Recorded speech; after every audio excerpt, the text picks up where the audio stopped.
What's going on? What it do? It's your boy Ben Superior, and you are now watching Crowned on SaraG TV. That's just how the world spins. I guess I'm selfish every now and then.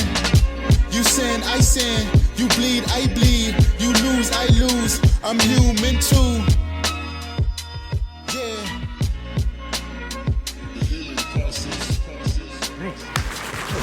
Yeah. Let's get started, huh? All right.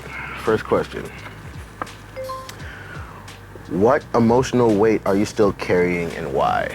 All right. See, that's a good question. What emotional weight are you carrying? I think an emotional weight I'm still carrying is probably not being like fully supported by my friends or people that I'm close with. Mainly just because, like, you know, when you in the music world, I rap, sing, produce, DJ, I ghostwrite, all that.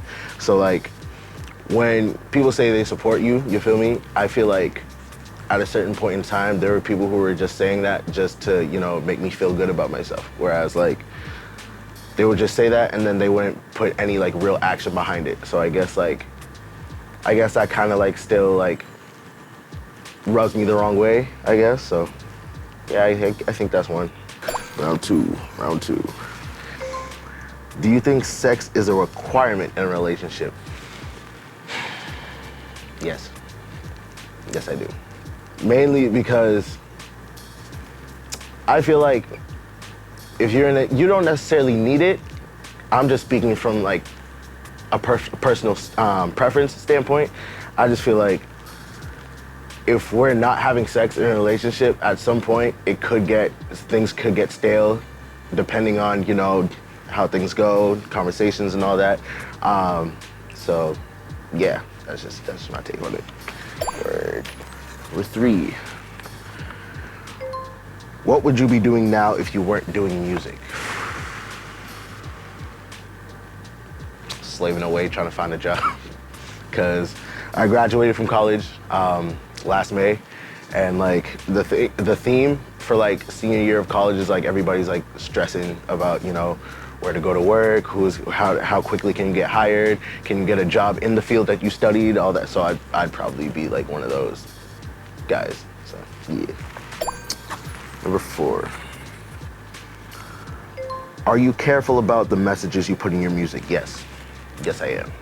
Yes, I am. Mainly because we in the new generation of music, and people pay attention to a lot of shit, especially in this, we're in a new age of information where everybody likes to listen in on, you know, what you're saying, what you're talking about for the most part. So like, I kind of feel like music nowadays needs to be a platform to, you know, speak life into your listeners, because music has a lot of control over a lot of things. Music has a lot of influence over a lot of things.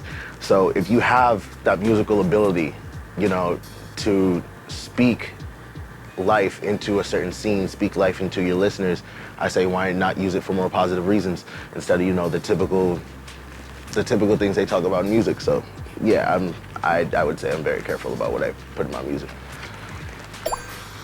Okay, it's getting good so far. Let's see what we can do. All right. What's the most romantic thing someone has ever done for you? I don't think, no one's ever really done anything romantic for me. Nah. I don't think no one really loves me enough to do something like that for me, so nah, I don't, Yeah, I've never had anything like that, unfortunately.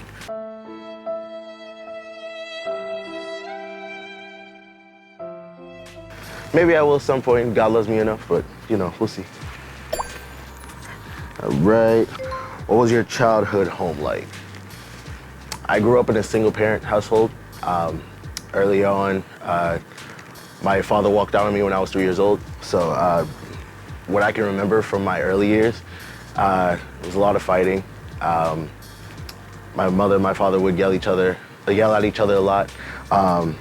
So there was that, and then my mother was at work most of the time, so I'd usually, I don't want to say I was raised by babysitters, but like I was at a babysitter's house most of my time as a youngin. So My childhood, I don't want to say it was bad. I don't want to say it was bad because I do have good moments, but I do say it could have been better, mainly because, you know, you grow up in a society watching kids growing up in and being raised in full family houses. Both the mother and the father are there.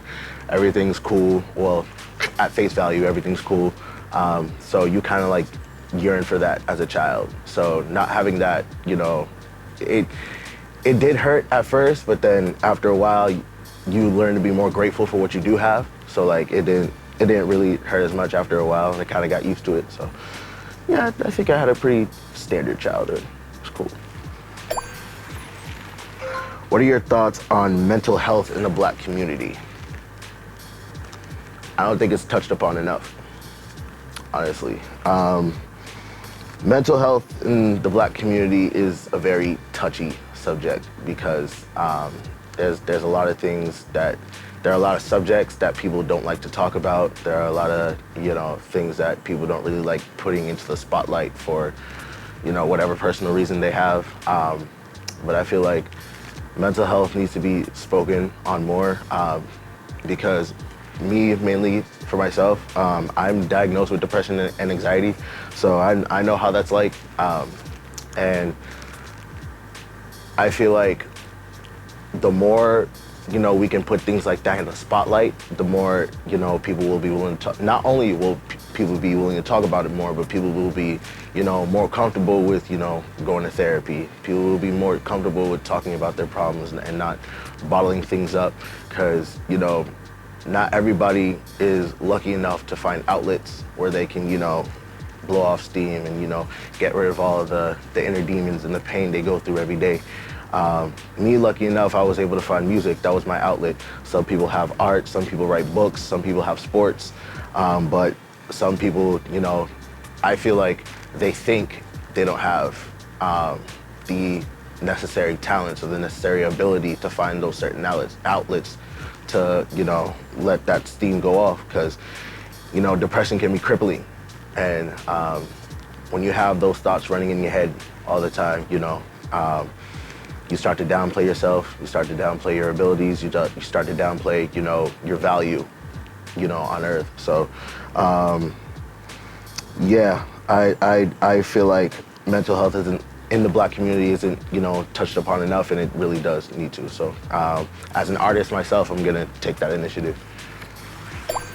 Right, 3 more. Do you stay friends with your exes? Yeah, I'm still cool with all my exes. I don't want to say like we're best friends, because like obviously, you know, for some reasons there's still like some shade here and there. There's still some bad blood, but like for the most part, whenever I see them, we're cordial. We're able to talk. We're able to have conversations. We're able to laugh and everything. So like, I'm glad we're able to do that, because, you know, some people can't say the same.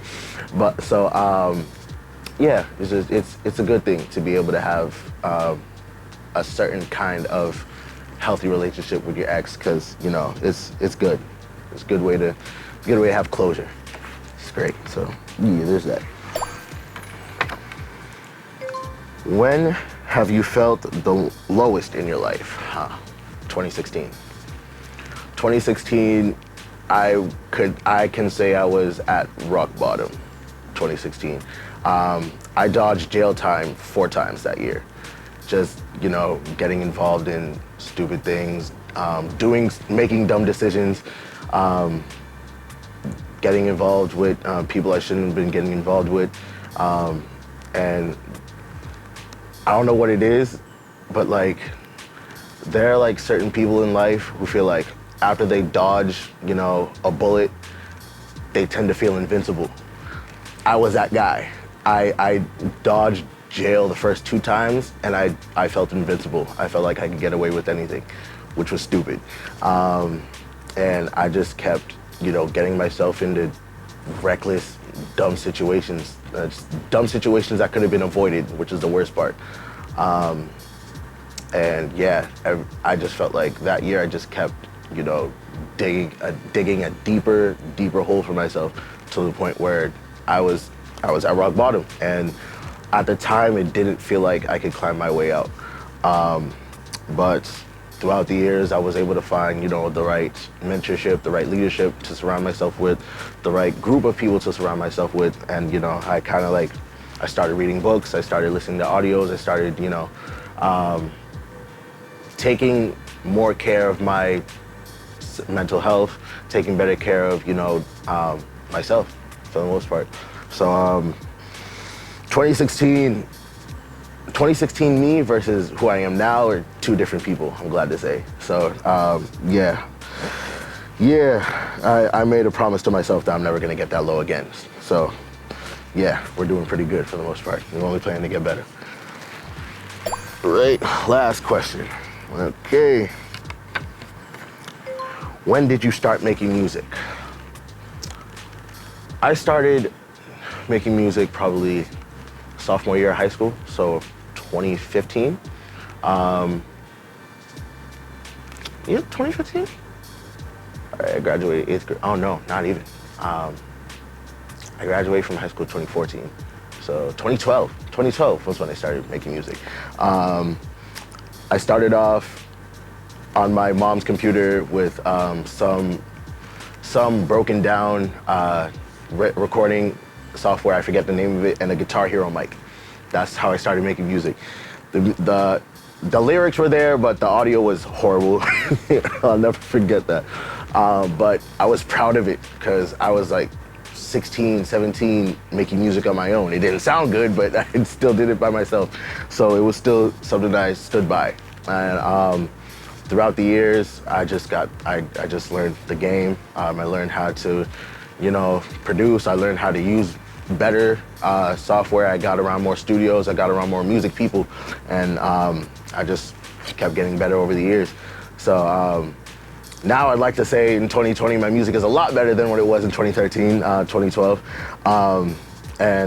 Yeah, the growth. If you could play my music from 2012 versus my music now, the growth would be crazy. So yeah, 2012 was an interesting year, but I'm glad I'm still doing it, and I don't plan on stopping because honestly, I don't see myself doing anything else but music. So yeah, that's it.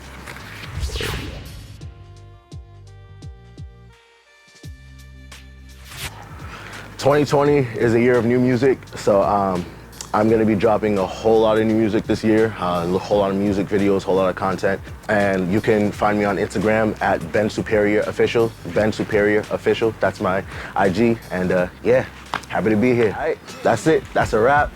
Want to thank y'all for watching. Make sure y'all like, comment, and subscribe to SaraG TV.